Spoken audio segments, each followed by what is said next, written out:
Okay, thank you, everyone. And I would like to thank Chief Bill Lathrop with the Bowling Spring Lakes Volunteer Fire Department for being here in our first segment.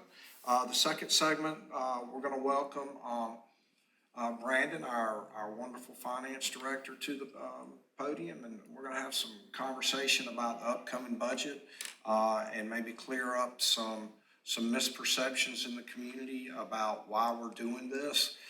So first of all, though, welcome, Brandon. Mayor, you're still here, so I'm still here. I would like you to let you kick this off a little bit, Well- and then we'll just kind of move through that. I have my sheet, you have your sheet. Brandon's got a lot of sheets over there, so he must have a lot to say. So let's get started. Well, first, thank you, Gordon, for being here. Thank you, Brandon. Let me start off by saying, we go in discussions of how we're gonna look at the city and how we're gonna move forward.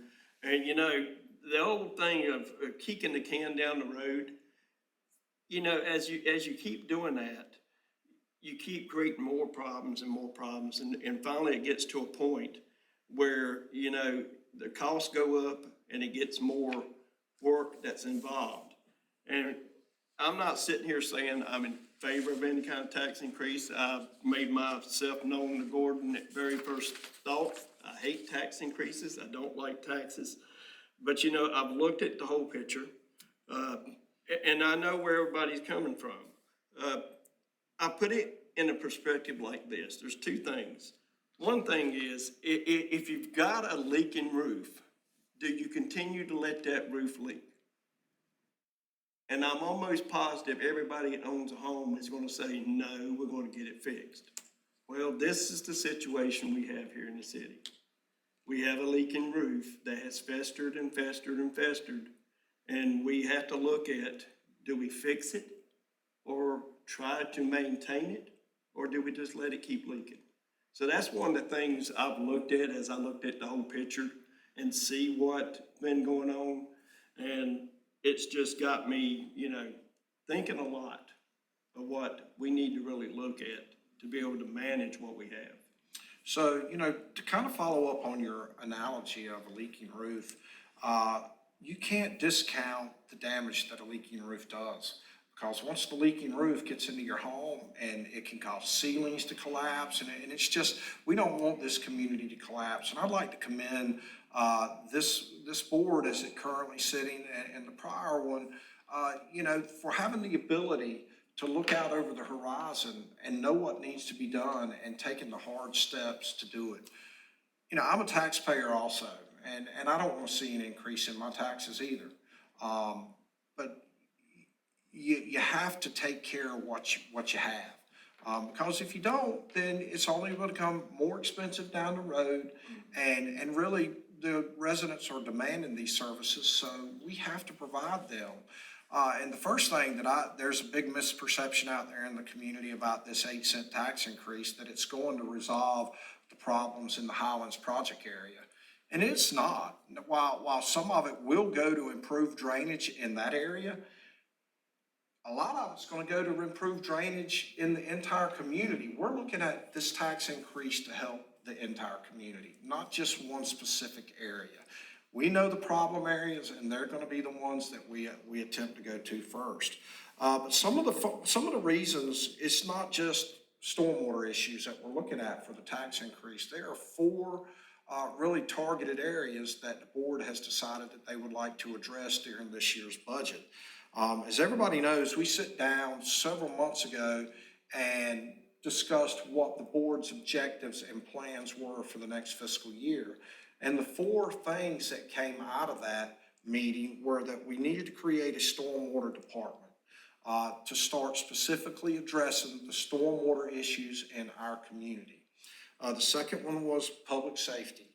We've talked about public safety. We just spoke with Bill Lathrop, Chief of the Bowling Spring Lake Fire Department, about funding. And he's talking about his funding, not really struggles, but his needs, his funding needs. One of the issues that we have here in the community is with our law enforcement officers. We bring law enforcement officers in, we get them trained up, we hire them with training already, and it's inevitable that within a few years, they're going to leave for a higher paying department. So part of this budget addresses increasing our law enforcement officer salaries to make us competitive with our surrounding municipalities and helps us retain our officers. On average, you say, well, don't they get paid enough now? And my thing is no. When we lose an officer, and this is a rough order of magnitude, I believe the chief said it costs somewhere between $12,000 and $17,000 to put a new officer once the hire comes in. So it's less expensive to keep and retain the officers that we have than continuously hiring new officers. The third thing is we really need to increase our fund balance. We're way below what the local government commission suggests, which is 34%. I believe, Brandon, I misspoke the other day with WECT or WWAY, and I said it was at 12%. We're actually at 7%. So I don't know where I got the 12% from, but I got a lot of numbers running around my head during budget season right now, but we're at 7%. So part of this tax increase is to build our fund balance. For folks that don't know what that means, what a fund balance is basically the city's savings account. And we're nowhere near what the local government commission suggests. And the reason that this is important, when you have a savings account / fund balance that is within the acceptable level, we have the money to recover from natural disasters. Quite frankly, that's why the roads that were damaged during Tropical Cyclone number 8 haven't been repaired. We as a city don't have the money. So we're having to wait on FEMA reimbursement and obligations, well, really not reimbursement, but obligation, so that we can get that money in order to make these road repairs. So had we had the fund balance, which is not anybody's fault sitting at this dais, these are problems that we've inherited. So we have to build up that fund balance to be able to bounce back from these natural disasters quicker. And that's the whole point of this. And lastly, inflation, it's hitting everybody. The cost of doing business has exponentially increased. And so we have to keep up with that. We're not static. We don't live in a vacuum. We have to keep up with inflation. The cost to provide services increases for us. We're a pass-through operation, so we have to pass that along to the community. Again, I commend the board for having the foresight to look out over the horizon and anticipate what we need to do to repair these problems. I do want to emphasize, though, that even with this particular tax increase, it's not going to solve all of our issues. Building up our fund balance is going to take years.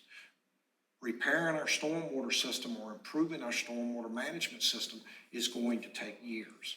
So I don't like to raise taxes either, but in this case, it's what the staff has recommended in order to achieve the objectives and goals of the elected officials. And a couple things to touch base with you on there, because I'd asked Brandon a couple questions, and there's been a lot of people out in the community, or not a lot, but there's been a few out in the community saying, well, the city's on the take, they're lying in their pockets.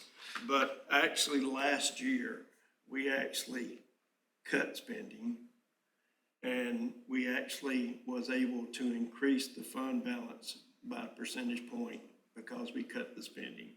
And I'd also asked the commissioners, don't raise taxes, because I knew we were in this inflation and everybody out there was struggling. And it's getting better, but we're not there yet. But we're at that point now where we're at a crossroads that we must address. And I did ask Brandon, and if you'll repeat, go over this again. Yes, we did have an audit which said we did decrease our spending. And also, there's a lot of perception that we get a lot of money from taxes, where a lot of our money comes from sales. That's why we've been trying to push commercial. But the major problem is this city has never recovered from Florence. It took a lot of money to be able to get moving forward from Florence. And that was one of the things I asked Brandon, did that really contribute to us being in such a shortfall? Yes, Mayor, prior to me getting here and the information with working with the city for the almost year that I've been, it seems that Florence, with, FEMA being reimbursement based, that the city's fund balance was taken out to try and alleviate the damage and get those repairs up, especially, luckily we got funding for Drayton Road. That was 100% funded to get that for the detour, but everything else was done prior to getting funding from FEMA. And FEMA, we're at 75%. We don't even have 100% of it yet because the dam project has to be completed to get the rest of those monies. FEMA only pays out the last 25%, once everything is done. That was, that we went to FEMA for, be it roads, the dam project, or what have you. So it is gonna take a while to get our fund balance up, but I foresee that after this dam project's done in 2027, that we're gonna be doing investigating, seeing how much is owed back to the city separate from those dam projects. As it stands now, the city is not paying for the dam projects. That's separate funding that we receive from grants, the counties, state, what have you. And anything that's budgeted, whether it be POW bill or our general fund, that is what it's for. It's not for the dams at all. And, go ahead. Go ahead, Mayor. But another thing is, as you talk about, we're waiting for that last 25%. We still have to pay contractors. Yes. Until we get that 25%. And, I look at it this way too. There's a lot of stuff going on in the city that has to be done. We can't stop everything to be able to get this completed. So we got a bond proposal that passed. We have not touched. We don't plan on touching it. And then the biggest thing is, if we would have had to use the bond, the money that had to be paid back for that 20 million would be a lot more than really this tax increase. So I'd like to weigh in that, and this is another misperception that's going around the city that I'd like to clear up. There is not one tax dollar of a BSL resident going to the completion building of those dams.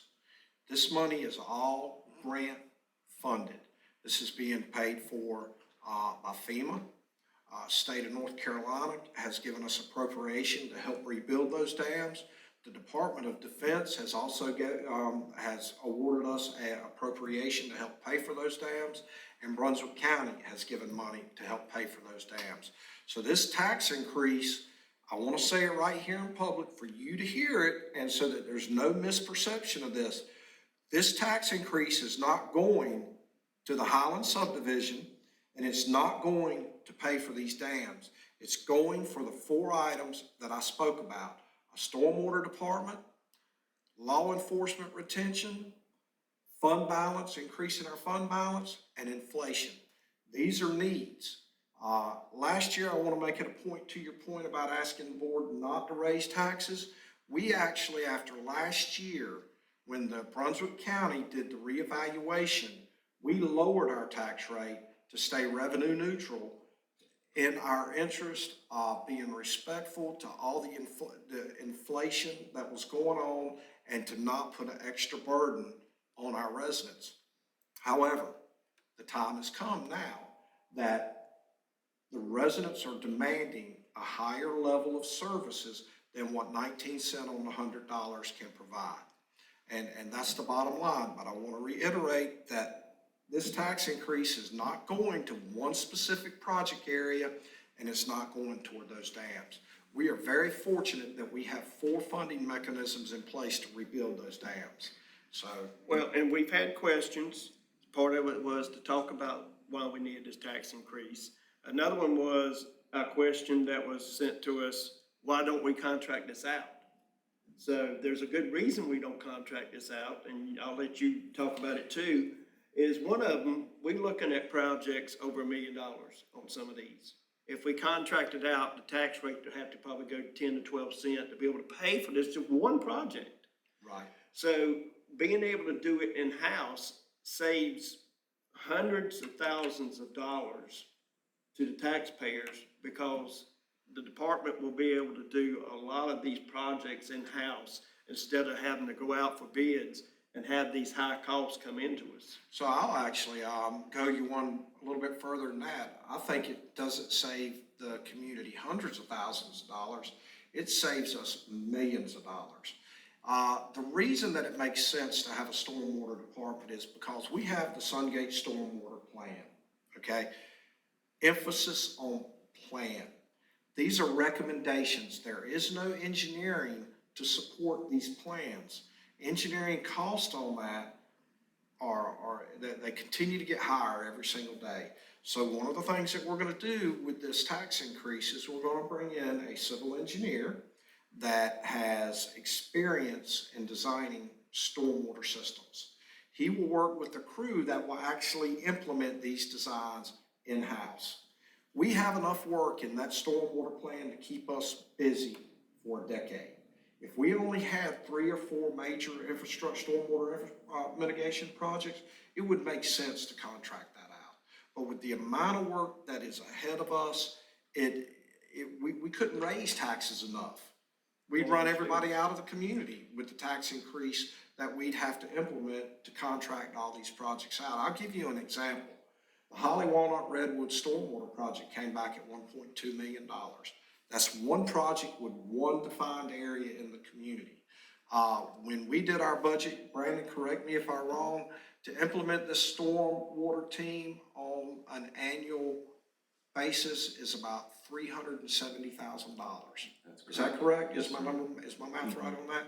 So you can see that $1.2 million is significantly higher than what it's gonna cost us. And we can keep those guys busy for I'm gonna say the next decade, but most likely probably for the next couple of decades.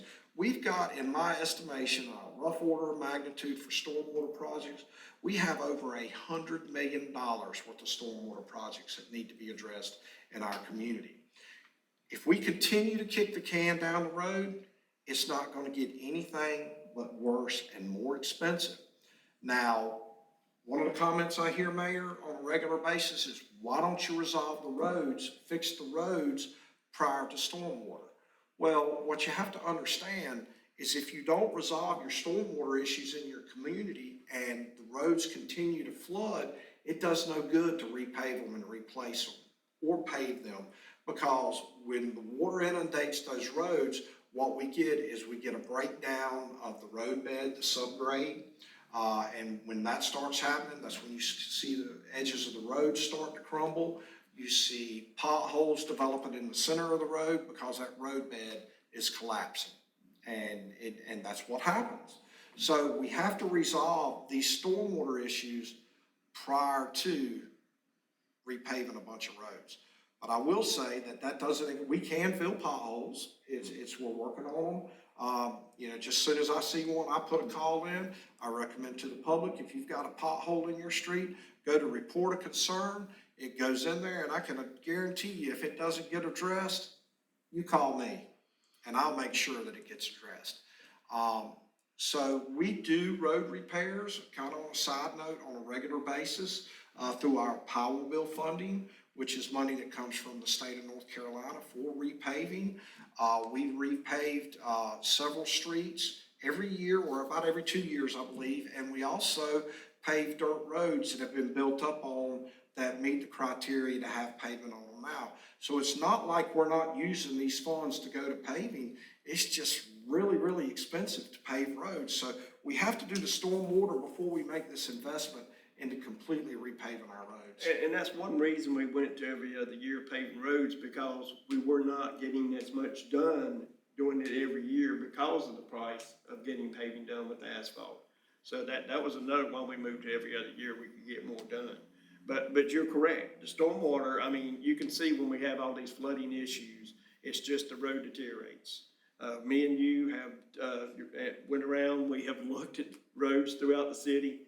We've made notes and we've addressed it with the Public Works Department, areas of concerns, but as work orders come in, we tried to get them on a first come, first served basis to be able to get the most important areas that need to be done. So that's a very good point, because to me, if you're going to pay a road, and it's going to deteriorate because of the stormwater, we're really wasting the money paving the roads. And we want to be good stewards of the public's resources, and that's what the bottom line. And we want to use those resources to make improvements to the community.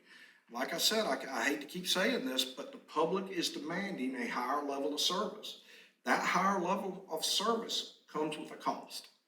And that's just the bottom line on that. Yeah, you know, to me, you look at everything out there and you try to get the whole picture, but you know, sometimes common sense has to come into play.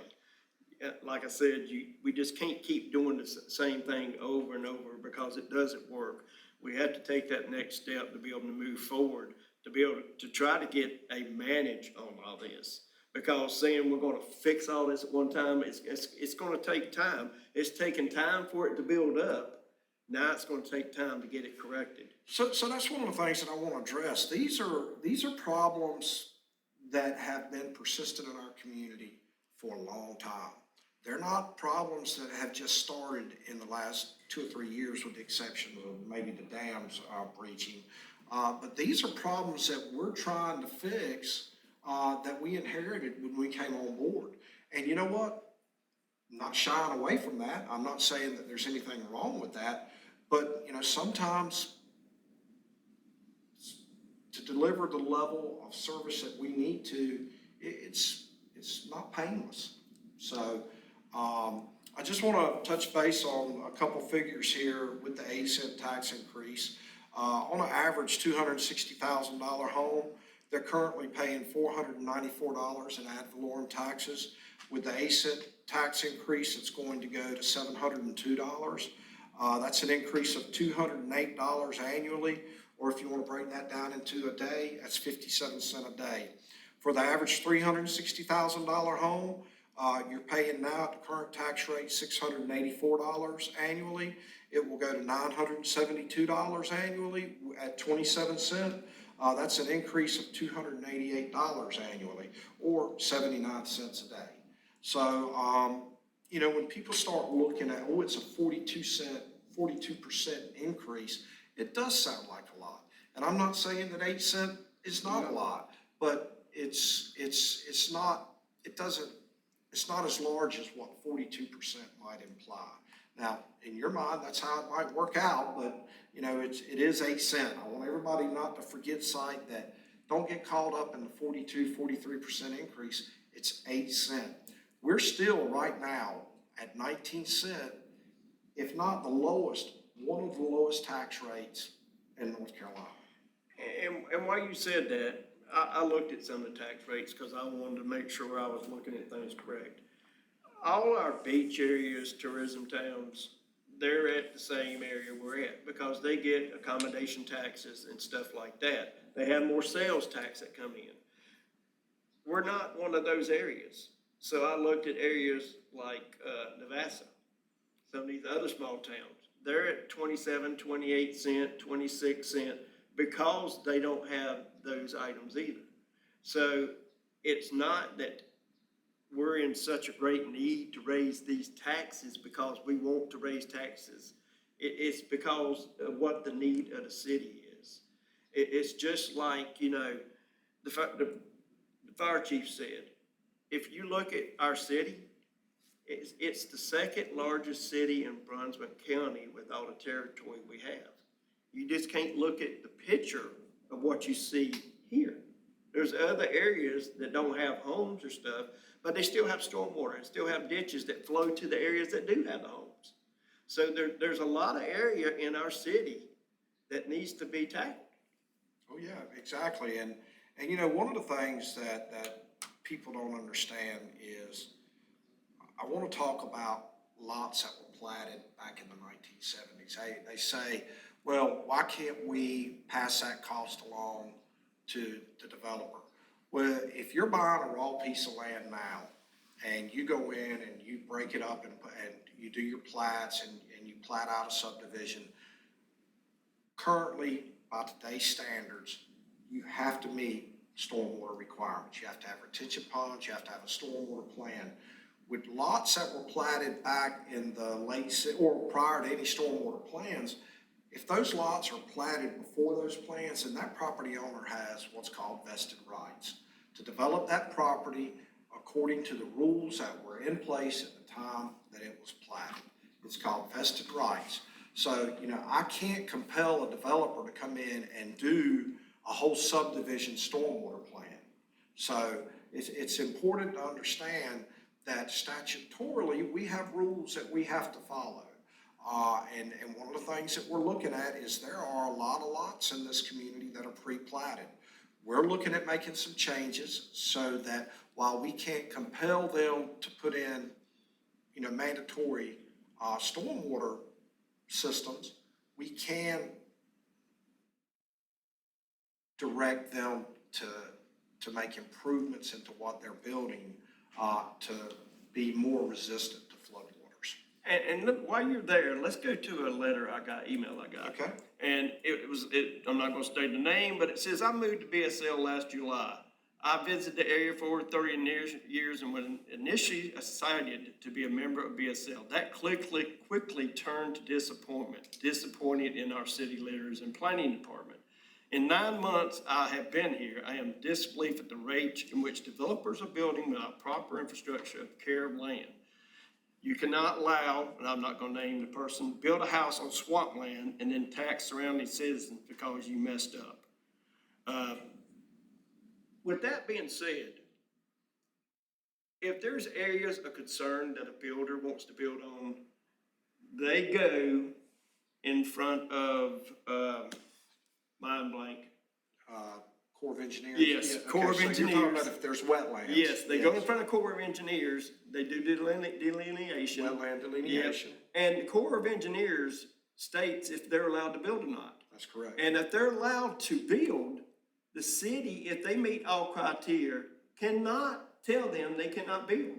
That is correct. Because one of the things we've had discussion about, people sending emails in too, is stop the people from building. Well, the thing is, it's people's land.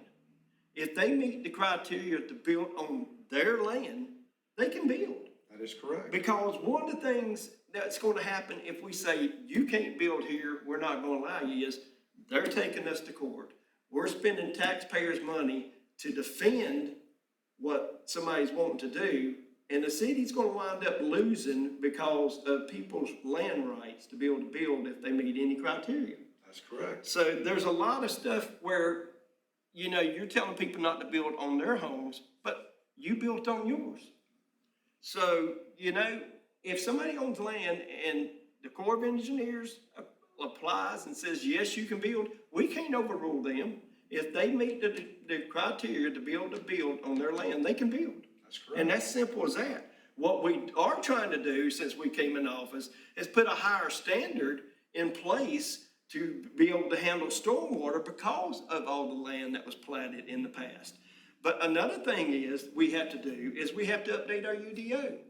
Our UDO specifies what was currently happening back then, and to be able to do these changes, we actually have to pay somebody to come in here to work to do our UDO because we can't do all this on our own.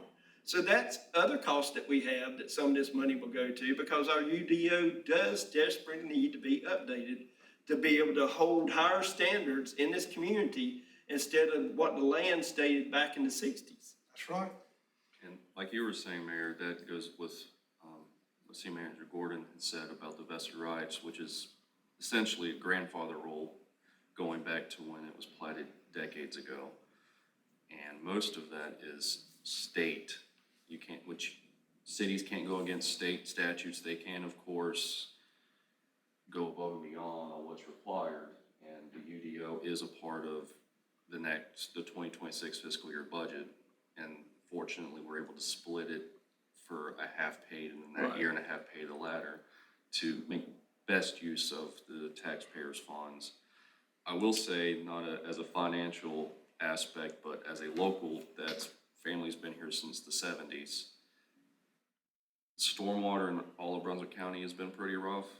I will say it has been better. I know on the road that I've been on, because I've been here through Floyd, which was the heaviest hurricane flooding that we've had up until Florence back in '99.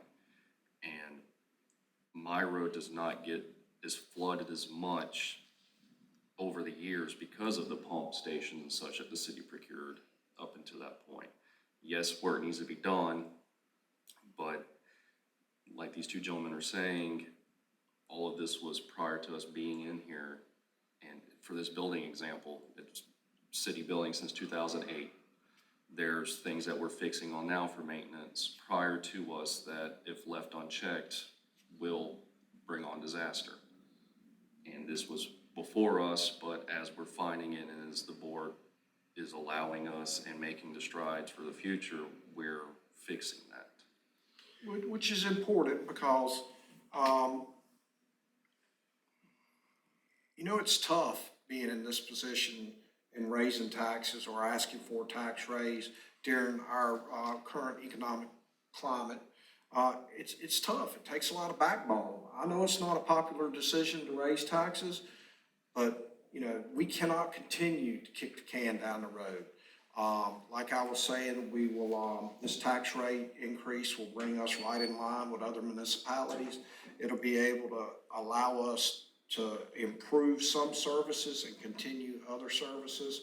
Guys, we're not up here lining our pockets. We're not up here buying new cars and all these crazy accusations that are being thrown out there. And, I get it. People want to vent, and that's certainly okay.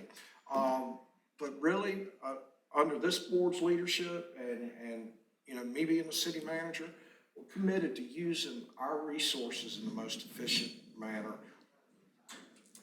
possible. Does that mean we're going to be perfect? No, it's not. We're only human, but we're going to do the best that we can. We're going to continue to make the hard decisions to improve this community. So that's really all I had to say on the budget. We will be having the budget meeting, public meeting at the June 3rd Board of Commissioners monthly meeting. There'll be a public hearing on that budget. I know that everybody is aware of that. So if you have any voice any concerns, that will be the time to do it.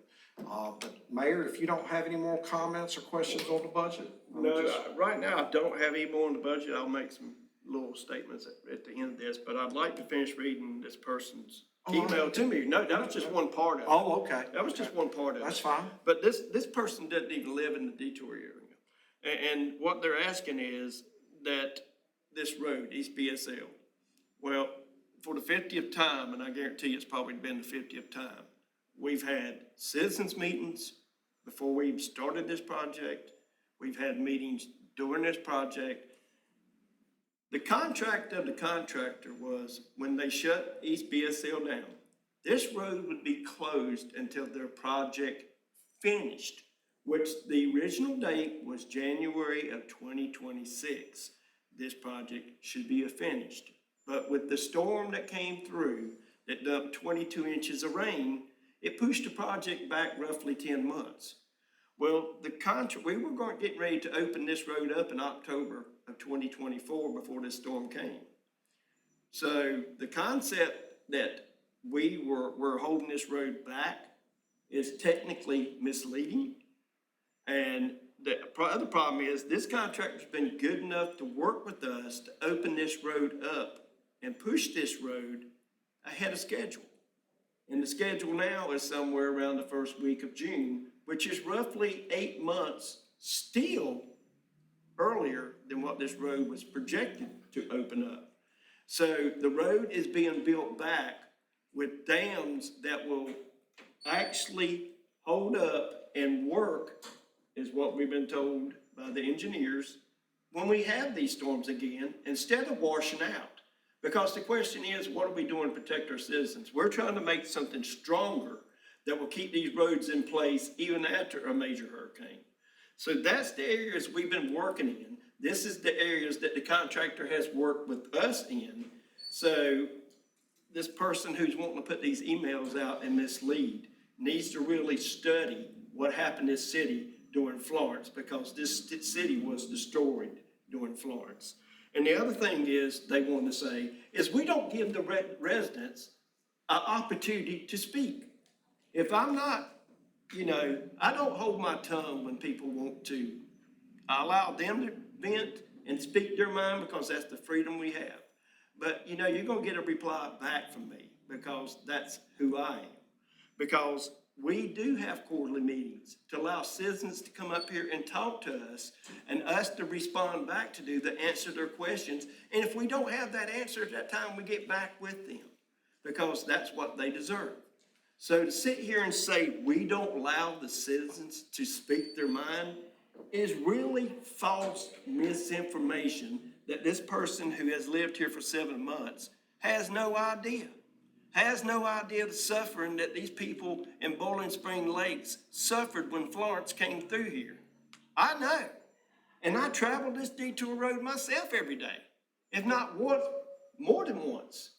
So, you know, if you're going to speak, which you have the freedom to do, please get your facts right because everything you sent me was wrong. And you know, I'm going to defend this city. I'm going to defend this staff. I'm going to defend our police departments because these guys were out here during this fire, directing traffic, telling people where they needed to go, and responding to when they were told to shut these roads down. That was their job, to make sure the safety of the residents in this city. I didn't get home myself till Sunday, but I did follow when the roads opened up and followed our police department's detour because they were sitting there showing us which way we needed to go.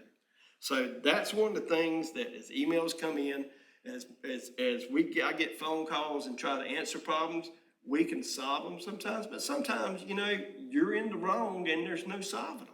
You have to actually follow what the rules are. So that's just something I want to answer, an email I got, and make sure that we answer all the questions that come our way when we have the opportunity. That's right. So, I'm gonna close up this little section of the chat, and let, Brandon get back to work. I know he's got a lot of work to do, or do you have a final comment? Yeah, I was before you- gonna mention a few things for it. So going back to the fund balance, I will give props to the city staff that they were very careful in spending with their budgets. That's why we got 1% increase in fund balance from the prior audit year to 2024. The thing about it is especially seeing in this budget with the tax increase, the fund balance has been what has balanced prior year budgets. So just going from this current year at $400-some thousand, making up the budget to around 55,000, that is what the fund balance is doing. So the savings account, essentially, if you want to think of it that way, is for, you know, if emergency happens, we're able to repair it right then and there and then get reimbursement later, hopefully. And for budget constraints, not making it to where it might have to be a 12-cent increase or such things like that, because the city could have done another cent to where the fund balance wasn't contributing anything, but this is still in line with increasing the fund balance, and departments still work within their means and trying to save the taxpayer funding. Regarding what you said, Mr. City Manager Gordon, that about the roads and stormwater needing to be fixed prior, that is correct. I wanted to say that PTC 8 or Potential Tropical Cyclone 8, those roads, we are working to get those back to what they were prior, aside from the stormwater that may or may not take place. And as we're working with him, we're trying to get those obligated so we get the funds to get those done immediately before another incident. Hopefully it won't be soon, but living on the coast, these incidents will happen. And that is why the LGC, though it's not a state statute, that you have 34% because it's inevitable that a natural disaster is going to happen. And you need to be prepared to the city not to be shut down and can still operate at least 6 months without funding coming in. And that's what their goal is. Right. Though it's not required statutorily, it is there to where it safeguards the city and its citizens. Very well said. And one more thing before I go, Gordon. You know, everybody thinks that the board up here makes a ton of money. We make a fraction of what a lot of these other cities make. And I'm gonna say realistically, we probably make 50 to 75 cents an hour on the work that goes in and behind the scenes to make sure we're trying to get funding in, we're trying to get grant money in. So, and the other thing is, you know, we're up here to help. And when the manager gets a phone call where people are cussing at him because they're not happy with what they're being told, you know, we don't we can't control Mother Nature. We can't control the rainfall. We can't control DOT. I mean, we have to follow rules, and we cannot go outside those rules. That's just the way the state puts it to us, to what we need to do. We have to follow those rules. And we can't tell another state division what they need to do, because, you know, I sit on the transportation board with them now, the Rural Transportation Advisory Committee. And one of the biggest thing is there's no money in Brunswick County. They have none. So, you know, it makes it difficult. We still pitch.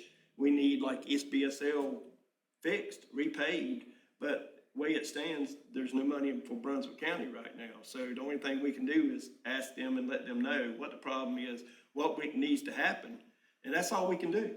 So to somebody to sit up here and call you and cuss you is not acceptable.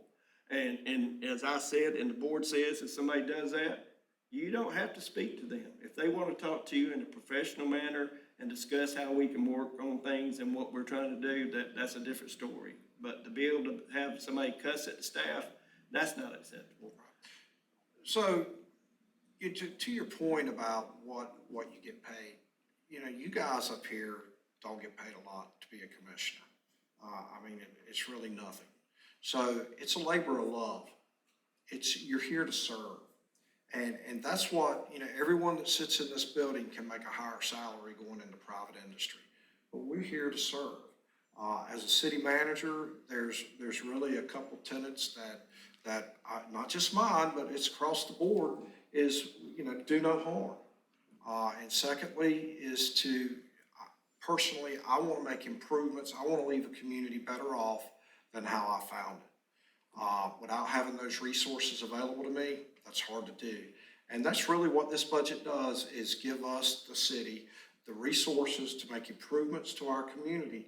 Because if you don't, this flooding situation that we're in, and not just us, but it's all coastal communities, is gonna get exponentially worse. And so, but thank you for that. Well, you're welcome, and I'm not complaining about this job. I asked for this job. Oh, I know. But I asked for this job because I want to make a difference in our community. I wanted to be able to make it better than ever before, and have the things we need to be able to survive. So that's why I do this. I am now retired. I'm on a fixed budget, so this tax affects me. But I know, you know, like I said, I hadn't made up my mind about it since I've always been a no tax person, but I know this is something that the city's got to have to move forward. That's right. Okay, Brandon, anything else? No, I think that's it from me. I appreciate you both for having me here. Sure thing. We always enjoy having our finance guru. Absolutely. So we're going to put a stop to this segment here, and then we're going to come back and answer a couple community questions. We're not going to get to but just a few this morning. That's fine. Because we did have the fire chief in earlier, and we wanted to talk about the budget a little bit. Those are two hot topics that are on the community's mind. We're going to come back after a short break, and we'll answer a few questions, and then we'll wrap the show up. Sounds good. Or the chat up. Chat up.